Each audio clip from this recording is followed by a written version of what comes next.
Muito bem, então vamos dar as boas-vindas a este webinar sobre as relações transatlânticas. Connosco já está o professor Tiago Moreira de Sá, que é o nosso primeiro convidado desta tarde, mas está também connosco o Dr. João Rebelo, que é o presidente da Comissão Portuguesa do Atlântico. Esta tarde de hoje é, na verdade, uma parceria do Centro de Investigação Observária, da Universidade Autónoma de Lisboa, do Instituto de Defesa Nacional e da Comissão Portuguesa do Atlântico. Antes de eu passar à apresentação do professor Tiago, eu convidava o Dr. João Rebelo a dirigir algumas palavras para iniciarmos esta nossa tarde de trabalho. Muito obrigado, eu agradeço imenso à professora Ana Isabel Xavier e dar os parabéns para esta iniciativa. A senhora professora Ana Isabel Xavier está aqui com, vamos lá, 2 capacetes, como ilustre professora da Universidade Autónoma de Observar e ao mesmo tempo é membro da direção, é uma dos novos reforços que nós tivemos nas eleições em novembro, e faz parte dos corpos dirigentes da Comissão Portuguesa do Atlântico e por sugestão que nós tivemos de discussão de temas que podíamos avançar é discutir as relações transatlânticas tendo uma nova administração e durante tudo o que se passa no mundo, nós achámos que era um dos temas que a Comissão Portuguesa do Atlântico, em colaboração com a IATA, devia propor.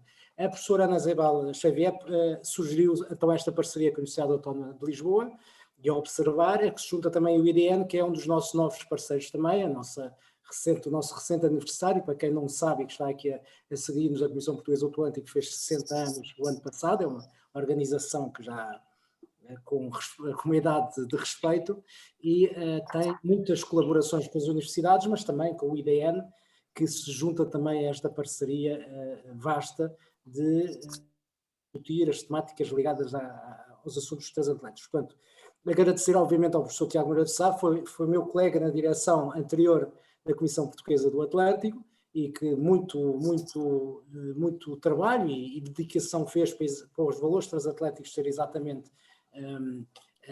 em discussão e vimos com muita tristeza que vários dos nossos colegas foram morrendo, como nomeadamente o antigo presidente, o Dr. Miranda Caia, mas a ideia era manter viva estas discussões sobre as relações transatlânticas porque vivíamos algum tumulto com as afirmações que às vezes vinham da administração do presidente Donald Trump, ou às vezes também algumas afirmações do próprio presidente francês, e isto tudo levava a que organizações como a Comissão Portuguesa do Atlântico, que tem como único objetivo, porque foi para isso que foram criadas, a promoção e a defesa dos valores transatlânticos, e a defesa dos valores da NATO, e debater esses mesmos valores e promovê-los também, sobretudo junto aos jovens, foram anos algo complicados na anterior direção, em que o professor Tiago Moreira Sá fazia parte connosco, porque tivemos de ser muito inventivos para manter viva a chama desses mesmos valores. Portanto, agradeço também muito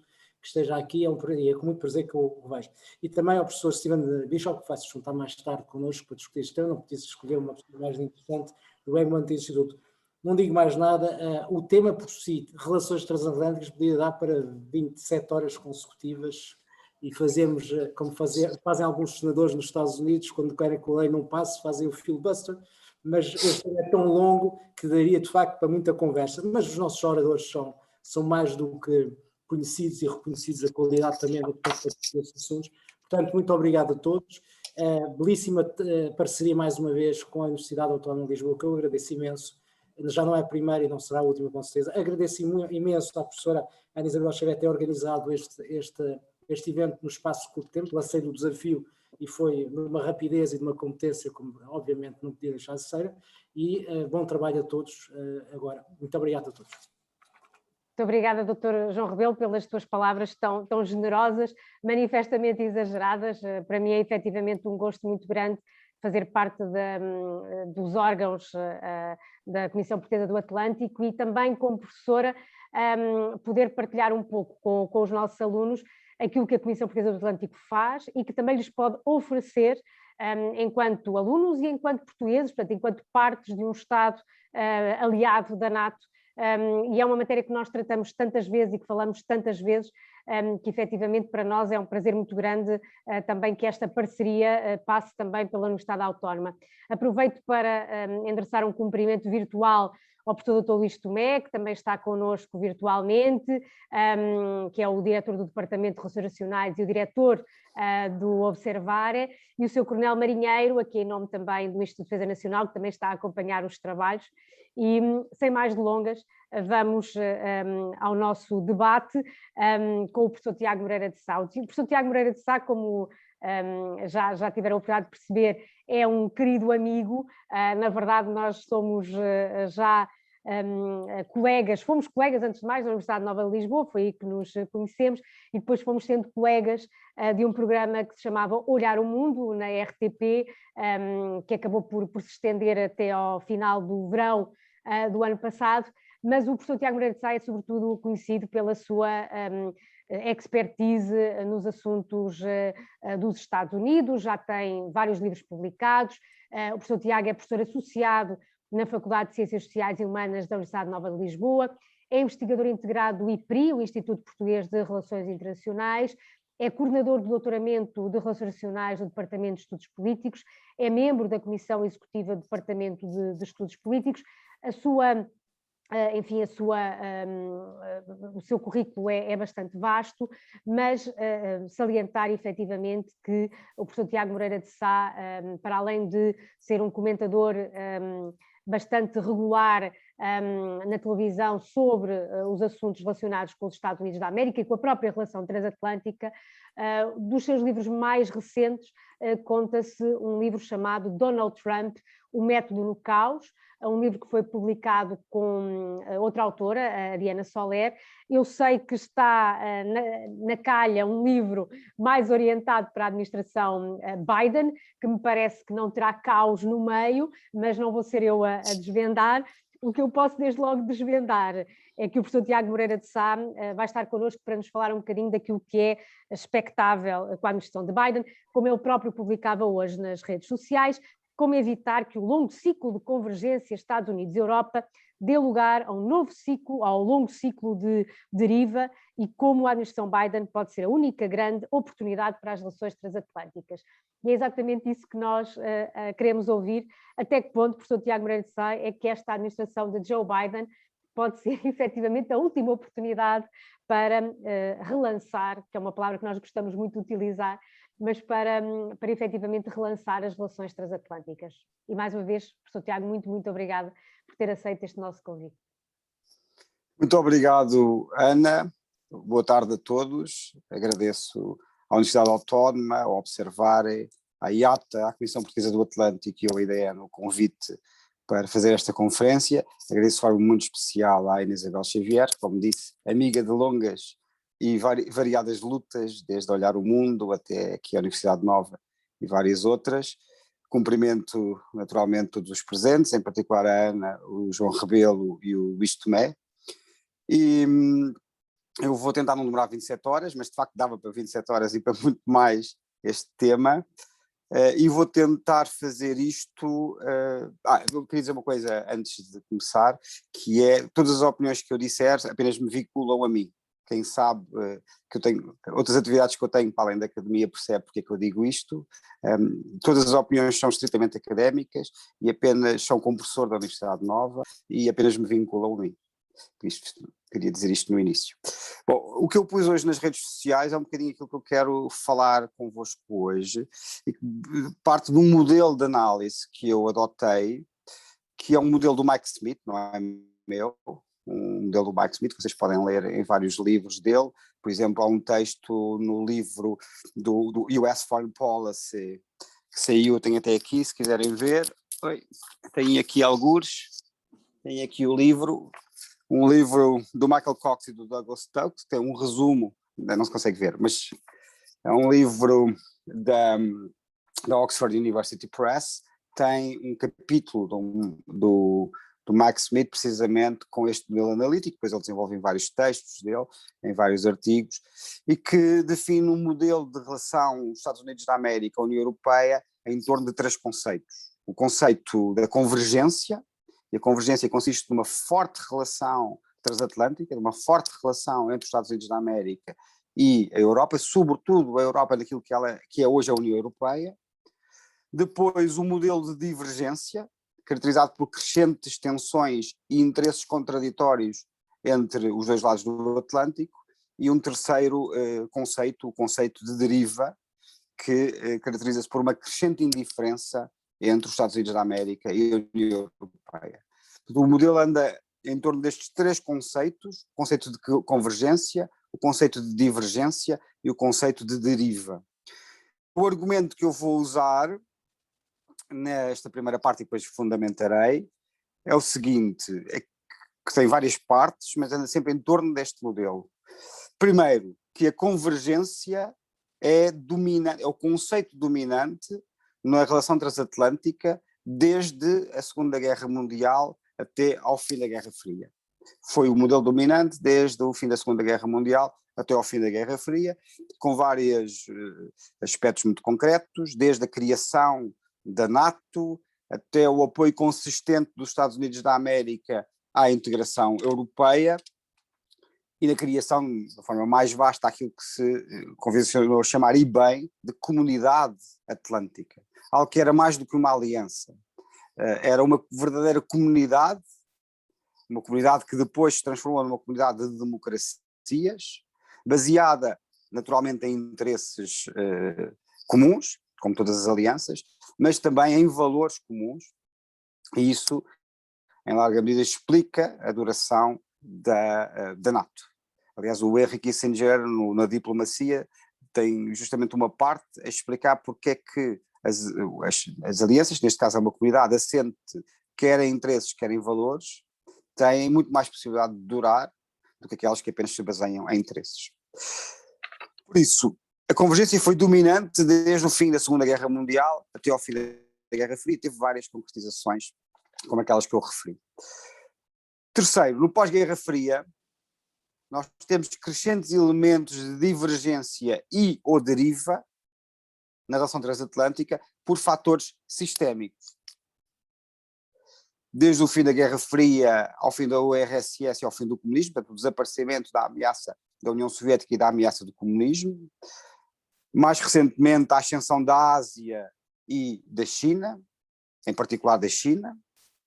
Depois, como todos sabem, o rebalanceamento dos Estados Unidos da América para a Ásia, aquilo que eles hoje chamam o Indo-Pacífico, e depois também o retraimento estratégico dos Estados Unidos da América, sobretudo a partir de forma assumida da administração Obama, e a perda da importância estratégica da Europa para os Estados Unidos da América, por algum destes fatores que eu referi agora, mas também pelo facto da Europa não ter hard power, não ter poder duro, poder militar, quando comparado com os outros grandes Estados em termos de poder, como os Estados Unidos, a Rússia ou a China. Quarto, acho que já vou, que é o quarto, já não lembro bem, isto na parte do argumento que depois vou desenvolver.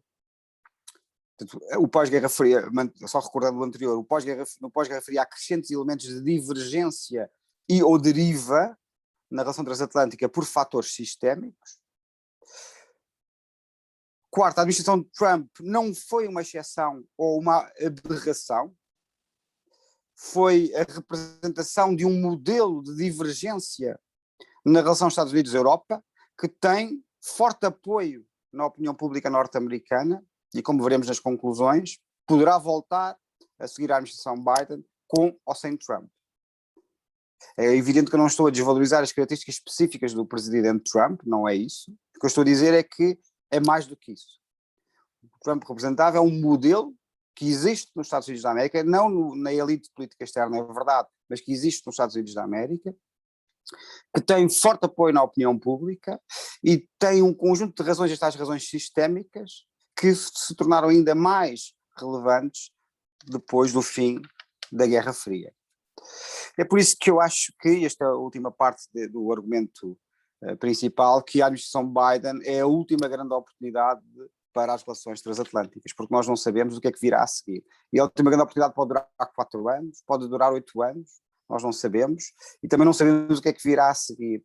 E o que eu quero, no entanto, sublinhar é que se vier a seguir for algo parecido com Trump ou sem Trump, isso não é, por razões sistémicas, não é assim tão aberrante quanto se possa imaginar. E porque a presidência Biden é a última grande oportunidade? Algumas razões vocês já sabem, porque o presidente Biden é um presidente que dá uma grande importância à relação com a Europa e à relação com os aliados permanentes, e dentro dos aliados permanentes dá uma grande importância à relação com a Europa, em particular a União Europeia, mas também porque o presidente Biden tem um projeto de criação de uma ordem própria das democracias liberais, e nessa ordem própria das democracias liberais, as democracias liberais europeias fazem parte e têm um papel muito relevante a desempenhar, se quiserem. Isso será o meu último ponto depois nas conclusões. Por isso é que eu disse, quando a seguir à eleição de Joe Biden, que a visão do mundo, comparando a administração anterior com a administração Biden, tinha muito mais matizes e nuances do que me parecia que estavam a ser sublinhadas no debate público, mas há uma coisa que nós podíamos concluir, é que a Europa era a parte do mundo que tinha mais razões para ficar feliz com a vitória de Joe Biden. Ok? Bom, como é que eu depois pensei em fundamentar isto, estas ideias principais, que são, no fundo, o argumento que eu pretendo aqui desenvolver. Aplicando isto aos vários momentos históricos, desde o pós-Guerra Fria, e que eu organizei em torno das várias administrações que sucederam desde então até aos dias de hoje. E procurando ver em cada uma delas se houve convergência, se houve divergência ou se houve deriva. O que nós vamos ver é que, embora a convergência tenha continuado a ser, até recentemente, dominante na relação transatlântica, ela passou a conhecer, desde o fim da Guerra Fria, muito mais variantes do que durante a Guerra Fria. Ou seja, a convergência continuou a ser, no fim da Guerra Fria, o modelo dominante, mas coexistiu com períodos de deriva. O período de Donald Trump é o mais evidente, mas também o período de George W. Bush Filho, entre a doutrina Bush de 2002 e a guerra do Iraque de 2003, e períodos de deriva, curiosamente, durante a administração Obama, sobretudo por causa do rebalanceamento para a Ásia e o retraimento estratégico norte-americano. Agora o que eu vou fazer é, tentando não ultrapassar o tempo que me foi dado, olhar para cada um destas administrações e ver os momentos mais importantes, tentar ver qual é o conceito do modelo inicial, convergência, deriva e divergência, qual é que é o conceito aplicável. Vamos começar pela administração Bush-pai, e aí manteve-se a convergência. A administração Bush-pai atribuiu à União, depois veio, o que veio ser logo a seguir, à União Europeia, a função de estabelecer a nova ordem europeia pós-Guerra Fria. Era o momento da Europa, como disse o James Baker, e como os europeus também quiseram assumir para si. Também atribuiu à União Europeia um papel essencial na estabilização do mundo pós-soviético. Deu um grande apoio à administração Bush-pai, deu um grande apoio ao Tratado de Maastricht e à criação da União Europeia. A política externa de segurança comum foi muito bem recebida nos Estados Unidos da América, e a administração Bush teve um papel fundamental, absolutamente decisivo, na reunificação da Alemanha e nos tempos em que ela foi feita. A Alemanha dentro da União Europeia, portanto, dentro da integração europeia, e até uma integração europeia mais avançada no que foi a ser a União Europeia, e também uma Alemanha reunificada dentro da NATO. Tudo isto parece um bocadinho óbvio hoje em dia. No debate da altura, como sabem, não era nada óbvio. E havia algumas tentações dentro da própria Alemanha bastante diferentes disto. A segunda administração, a administração Bill Clinton, também foi uma administração caracterizada pela convergência. Convergência desde logo na grande doutrina, que foi a doutrina do alargamento, a doutrina do enlargement, do alargamento da democracia, das democracias de mercado à escala mundial, e aí os aliados democráticos, começar pelos europeus, tinham um papel importante a desempenhar. Depois também no apoio ao alargamento da União Europeia, o de 95, à Áustria, à Finlândia e à Suécia, e até começar a negociar o novo alargamento seguinte, mas que já se está com o George Bush Filho. Depois o alargamento da NATO, em 99 à República Checa, à Polónia e à Hungria. A liderança, é verdade que relutante no início, mas por todos os efeitos, acabou, de uma vez assumida, uma liderança essencial nas operações da NATO na Bósnia em 95 e no Kosovo em 99, e depois o apoio à criação da PESD, com os 3 nãos, os 3 DONT, os 3 Ds, não duplicação de capacidades, PESD NATO, não discriminação de países e não dissociação Europa-Estados Unidos. Terceiro momento do pós-Guerra Fria, a administração Bush-Filho, e aí nós vamos ter elementos de convergência e elementos de divergência. Eu não vou agora entrar no debate mais aprofundado dos 3 momentos da administração Bush-Filho, antes do 11 de setembro, pós 11 de setembro e pós 2006, vou concentrar-me fundamentalmente naquilo que é mais relevante para o assunto 2, e aqui há, digamos assim, 2 ideias fortes. A primeira ideia é que a convergência foi a regra geral, e com vários resultados concretos. O apoio ao grande alargamento da União Europeia de 2004 a 10 países, o Chipre, a República Checa, a Estónia, a Letónia, a Lituânia, a Hungria, Malta, Polónia, Eslováquia e Eslovénia. O alargamento da NATO de 2004 à Bulgária, à Estónia, à Letónia, à Lituânia, à Roménia, à Eslováquia e à Eslovénia. A convergência continuou a ser a regra geral, e sublinhei apenas alguns resultados concretos, importantes, podia ter dado outros, mas vamos assistir aqui, provavelmente, à mais grave crise das relações transatlânticas, e recordem que a divergência tem a ver com crises e tensões no relacionamento transatlântico, a mais grave crise das relações transatlânticas de sempre, quanto a mim mais grave do que a própria crise do Suez, de sempre até então, porque provavelmente a missão de Trump foi a mais grave crise, que foi justamente o momento da aprovação da doutrina Bush em 2002, com a Estratégia de Segurança Nacional de 2002, com conceitos como a guerra preventiva, as coligações de vontade por oposição às alianças permanentes, o regime change, a mudança de regime pela força, e depois a sua tradução mais concreta, a guerra do Iraque. A doutrina Bush 2002 e a guerra do Iraque representaram até então a mais grave crise das relações transatlânticas, e por um momento parecia mesmo que o relacionamento transatlântico, a comunidade transatlântica, estava em causa a sua existência. Porque por um lado tínhamos os Estados Unidos da América a tentar dividir a Europa entre a nova Europa e a velha Europa. Lembra-se do discurso do Donald Rumsfeld, em que a nova Europa era a que apoiava a intervenção militar dos Estados Unidos da América no Iraque, e a velha Europa era a que estava contra a guerra do Iraque.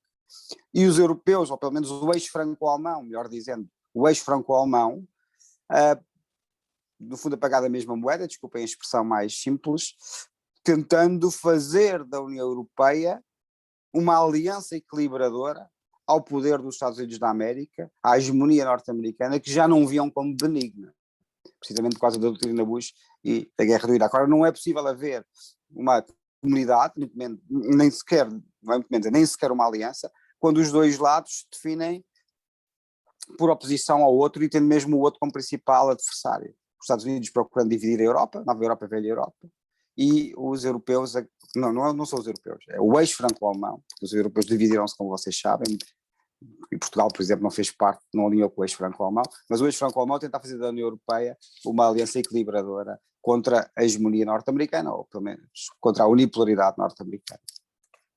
Depois, a administração Obama foi uma conjugação de convergência com deriva, que é curioso, uma vez que o Obama foi celebrado na Europa como se tivesse sido uma grande festa para a Europa, mas a verdade é que nós vamos ter elementos de deriva fortes durante a administração Obama, que coexistem com a convergência. Nós vamos ver a convergência em vários momentos. Há bocado estamos a falar na conversa informal ao início, a cimeira da NATO de 2010, que correu francamente bem, e o empenho norte-americano foi muito importante para isso, foi aliás aqui em Lisboa. O apoio da administração Obama ao Tratado de Lisboa, de 2009, o apoio a uma maior integração da União Europeia no contexto da crise do euro e da crise financeira, o apoio aos programas de resgate do FMI, do BCE e da Comissão. Houve vários momentos de convergência, muito importante na gestão da crise financeira e depois da crise do euro, foi muito importante haver essa convergência, mas há elementos de deriva que significa sobretudo uma crescente indiferença na relação Europa-Estados Unidos, e esses elementos de deriva têm fundamentalmente a ver com o acentuar da perda da importância estratégica da Europa para os Estados Unidos da América. Mas há vários elementos importantes. Bom, desde logo, como deve imaginar, o rebalanceamento para a Ásia, o pivô asiático, depois chamado rebalancing, o rebalanceamento para a Ásia. Depois, o retraimento estratégico, como disse, a redução significativa do envolvimento dos Estados Unidos da América no exterior, a nível político, diplomático, militar, sobretudo depois da deriva das guerras periféricas no Grande Médio Oriente, com o Iraque e com o Afeganistão, mas também a prioridade à crise interna, crise na sequência do colapso financeiro e da chamada Grande Recessão, prioridade ao Iraque e ao Afeganistão, acabar com as guerras do Iraque e do Afeganistão. O Obama foi eleito com esse mandato, acabar com as guerras do Iraque e do Afeganistão e sair das guerras do Grande Médio Oriente, e a prioridade cada vez mais assumida sem pejo, prioridade chinesa, a prioridade à China. E depois conhecem também a maior exigência, a exigência cada vez maior de um maior contributo europeu para a defesa comum, com o famoso burden sharing, portanto a partilha de custos, e na altura, nos documentos norte-americanos, falava-se também cada vez mais no burden shifting, não era só o burden sharing, partilhar os custos, mas também o burden shifting, o passar para os europeus, no caso do que estamos a falar hoje, não era só os europeus, uma fatia maior pelo custo com a sua defesa. O quinto momento é a administração Trump, e é um momento de divergência, de forte crise, de forte tensão na relação transatlântica. É, até hoje, a mais grave crise das relações transatlânticas, mais grave quanto a mim, do que a crise do Iraque.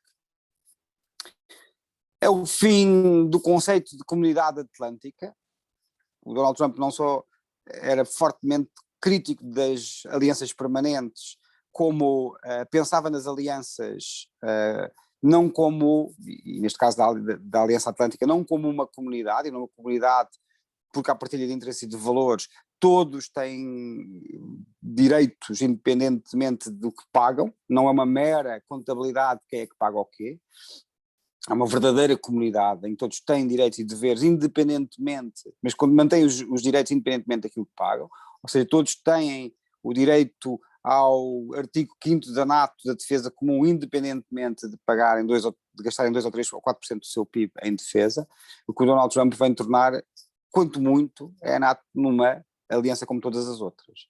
Só tem direitos quem paga, quem cumpre os deveres. Quem não cumpre os deveres não tem direitos. Por isso é que ele põe em causa, e põe de facto em causa, o artigo 5º da NATO. Depois há tentativas da administração de reafirmar o compromisso com o artigo 5º, mas nunca, de forma clara, nunca o próprio Presidente.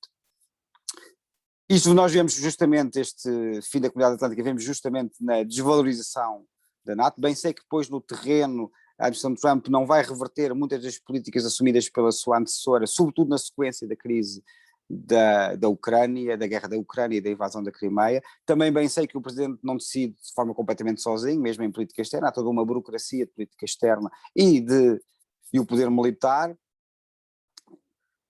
Sei que há aqui uma diferença entre as intenções do Presidente, a retórica do Presidente e a situação no terreno, mas nós não podemos desvalorizar quando um Presidente norte-americano vem pôr em causa o artigo 5º da NATO, dizendo que os Estados Unidos da América podem não cumprir o artigo 5º, o tal artigo que diz que um ataque contra um membro da NATO é um ataque contra todos os outros.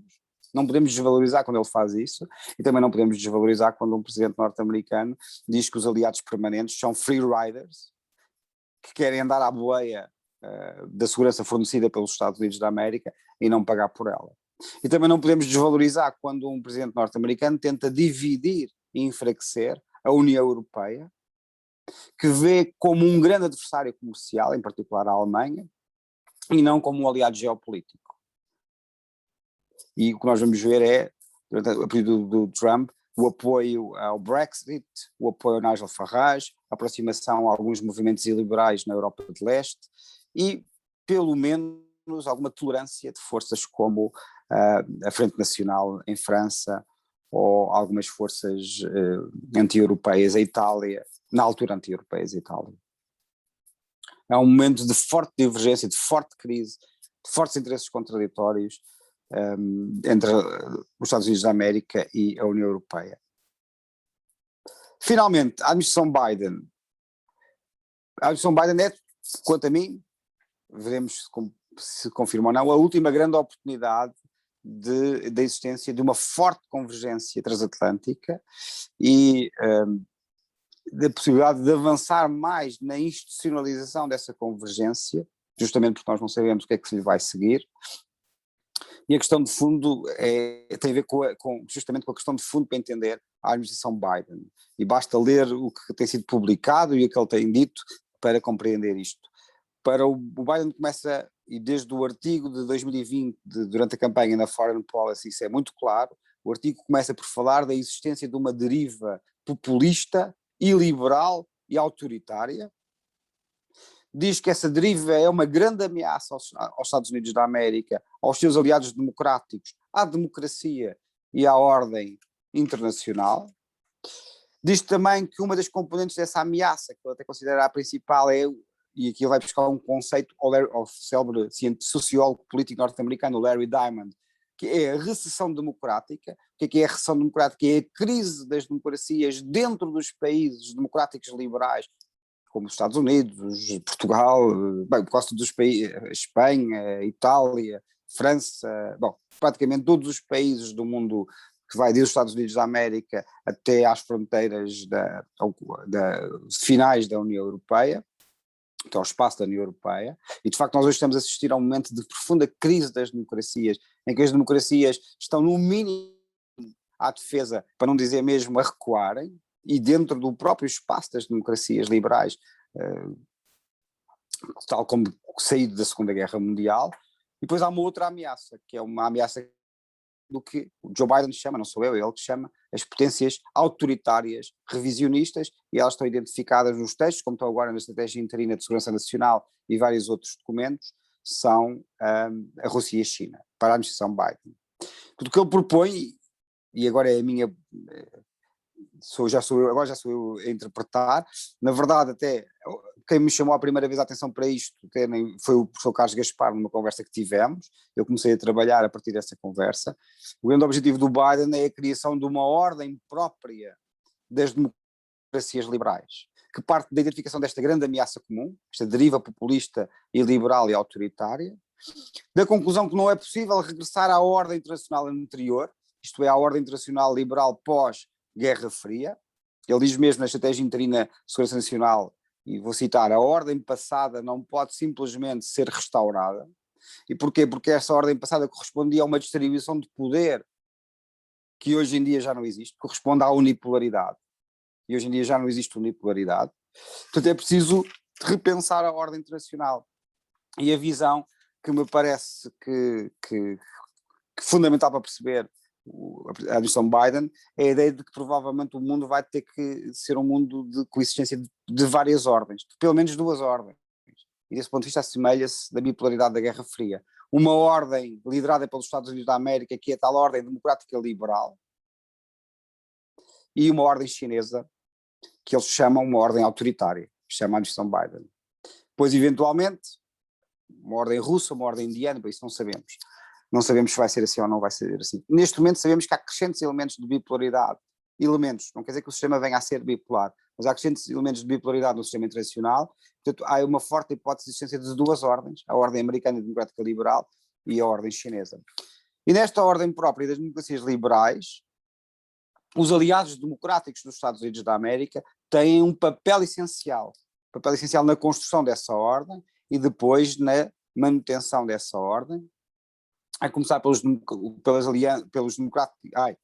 países, os aliados democráticos da Europa, os que fazem parte da União Europeia, mas também os do Pacífico, como o Japão, a Coreia do Sul, o que hoje em dia até se chama o Indo-Pacífico, para incluir, a Austrália desde logo, mas também cada vez mais como parceiro a Índia.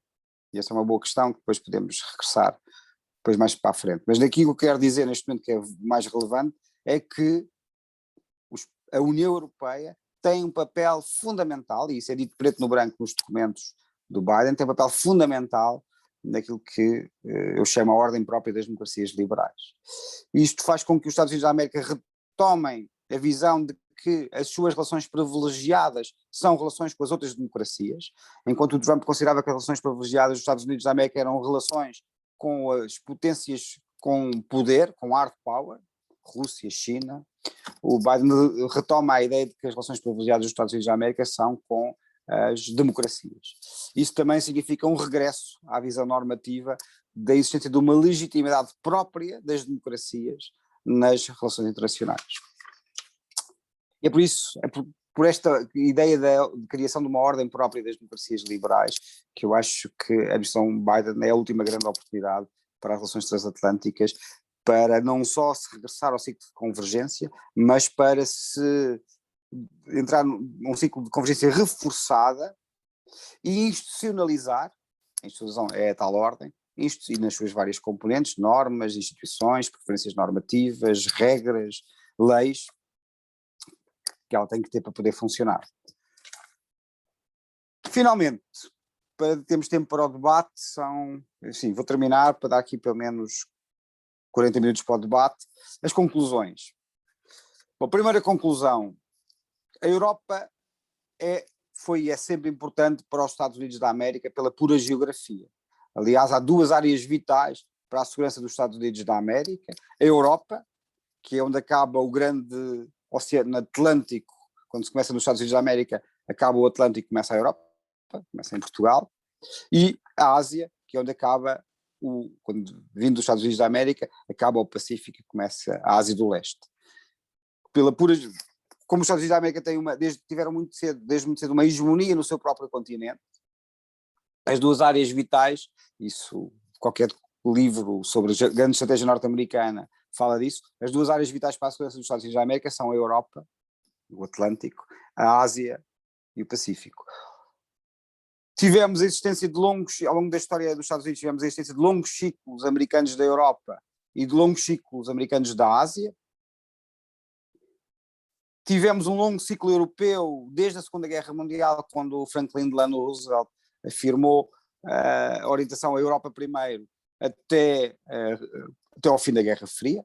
Tivemos um longo ciclo, aliás, até recentemente, e esse longo ciclo americano da Europa e do Atlântico está a dar lugar a um novo ciclo do Pacífico.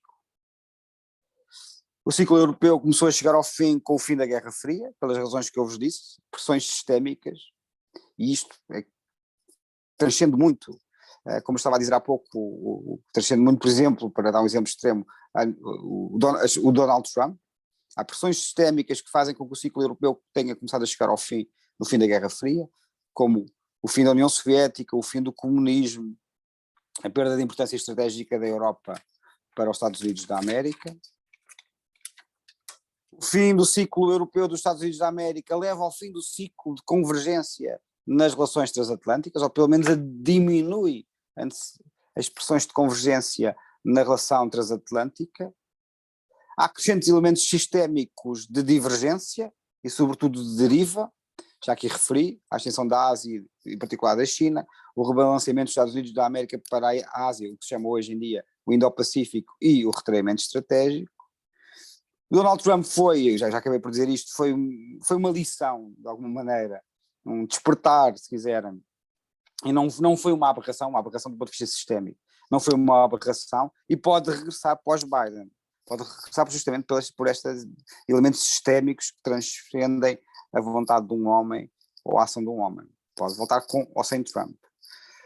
O projeto estou mesmo a terminar, o projeto de ordem própria das democracias liberais de Biden pode ser a última grande oportunidade para a relação transatlântica, pelas razões que eu já disse.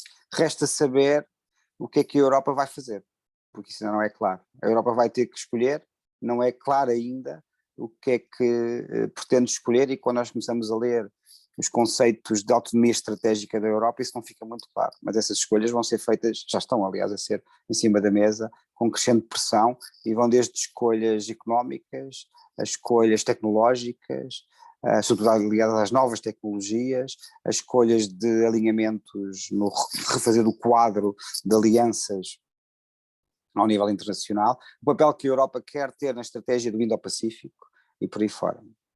Bom, fundamentalmente, isto era o fundamental que tinha que dizer, agora calma que é para haver tempo para o debate. E obrigado.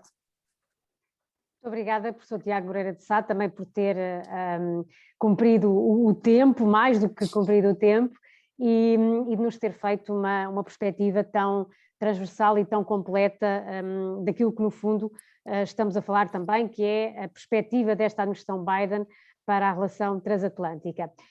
Eu agora irei